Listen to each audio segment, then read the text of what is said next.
इसका बड़ा इसके ऊपर बड़ी मीडिया रिपोर्टिंग हुई, इंटरनेशनली भी बहुत फ्लैश हुआ।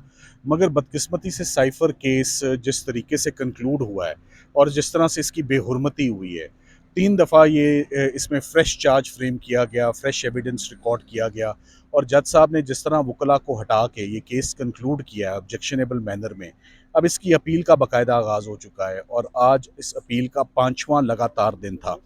मैं ये समझता हूँ कि हम शुक्रगुज़ार हैं इस्लामाबाद हाई कोर्ट के कि रमज़ान में हमें वो रोज़ाना 1.5-2 घंटे देते हैं और बड़ी बारीकी से और बड़ी माइन्यूटली वो तमाम एविडेंस को, तमाम इंटरिम ऑर्डर्स को वो देख रहे हैं। अब ये केस मंडे को गया है और मुझे ये केस हमारी साइड से मंडे को ही कंक्लूड होता हुआ नज़र आ रहा है। इंशाल्लाह हम मंडे को इसको कंक्लूड करेंगे और मैं इस केस को इंशाल्लाह एक्विटल देख रहा हूँ इसमें। इमरान खान साहब का भी, शाह महमूद कुरैशी साहब का भी, वो आप एफआईआर देख लें, आप स्पीच देख लें, चालान देख लें, आज़म खान का बयान देख लें या साइफ़र का ना होना इस पूरे मुकदमे में देख लें, ये एक्विटल का केस है।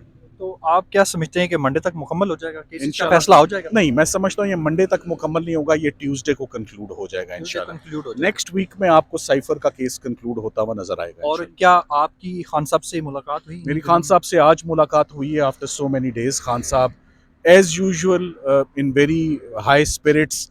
कुछ उनकी आंखों में इन्फेक्शन अभी तक जो है मैंने उसके सिम्टम्स देखे आज, मगर वो बिल्कुल डटे हुए हैं और आज अलकादिर का ट्रायल सुबह हुआ।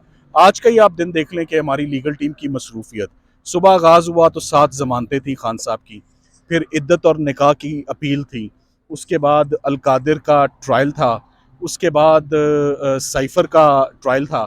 सो ये हमारी मुख्तसर सी मसरूफियत है इमरान खान साहब की एक दिन की। तो हम उम्मीद करते हैं कि इंशाल्लाह आने वाले दिनों में उनके लिए बेहतरी आने अच्छा, वाली है। साइबर केस में खान साहब को जमानत मिल जाती है इस्लामाबाद हाई कोर्ट से, तो आप बताइएगा आगे क्या उन पे कितने केसेस हैं और जो आगे भी जा सकते हैं उन पर? देखिए, इमरान खान साहब के ऊपर जितने भी केसेस इस वक्त बने हुए हैं, इस वक्त वो माँ सवाए साइफ़र के, इद्दत निकाह के और तीसरा तोशा खाना केस के, और कोई ऐसा केस नहीं है जिसमें उनकी गिरफ्तारी मतलूब हो।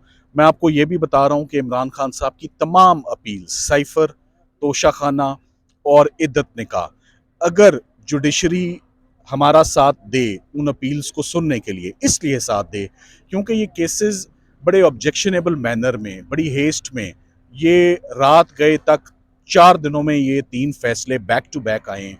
ये केसेस ऑलरेडी बड़े कंट्रोवर्शियल हो चुके हैं, इन पर ऑलरेडी बहुत क्रिटिसिज्म आ चुका है और सिर्फ इसलिए कि जिस तरीके से ये केसेस कंक्लूड हुए हैं, उसी तेज़ी से अगर हमें अपील्स में उनकी सुनवाई का मौका मिल जाए तो मैं समझता हूँ कि इमरान खान साहब की रिहाई 100% ईद से पहले रमज़ान के अंदर मुझे वो अपने घर जाते हुए नज़र आ रहे हैं। इन तीनों केसेस में?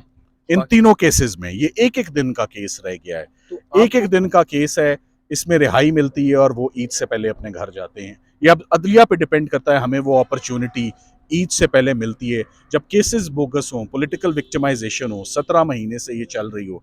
तो इलेक्शंस भी हो गए हैं, बार बार मैं कहता हूँ, इमरान खान साहब उसमें पार्टिसिपेट भी नहीं कर सके, तो मकासद तो पूरे हो चुके हैं। अब जो केसेस में है कुछ नहीं, केसेस जब खुलेंगे अपील में शर्मिंदगी होगी, प्रोसिक्यूशन को नदामत होगी और उसमें इमरान खान को बैरिस्टर रिलीफ आपने मिलेगी। बताया जैसे कि अदलिया से तवक्को तो है, अदलिया से उम्मीद क्या है आपकी? देखिए, अदलिया से उम्मीद हमेशा पॉजिटिव ही रखनी पड़ेगी। अगर अदलिया से उम्मीद नहीं रखेंगे तो मुल्क नहीं चलेगा, हमारा निज़ाम नहीं चलेगा, इंसाफ का निज़ाम नहीं चलेगा।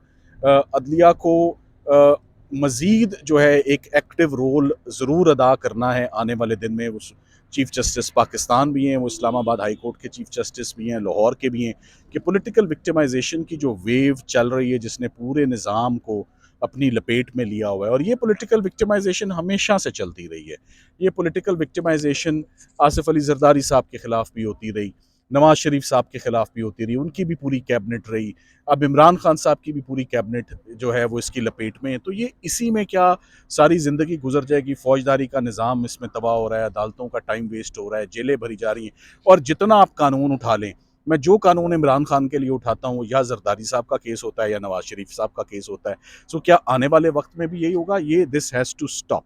Thank you. थैंक यू, बहुत शुक्रिया। बैरिस्टर सलमान सफदर साहब हमारे साथ मौजूद थे। साइफर केस के हवाले से वो अदालत, कमरा अदालत में जो समाअत का अहवाल है वो बता रहे थे।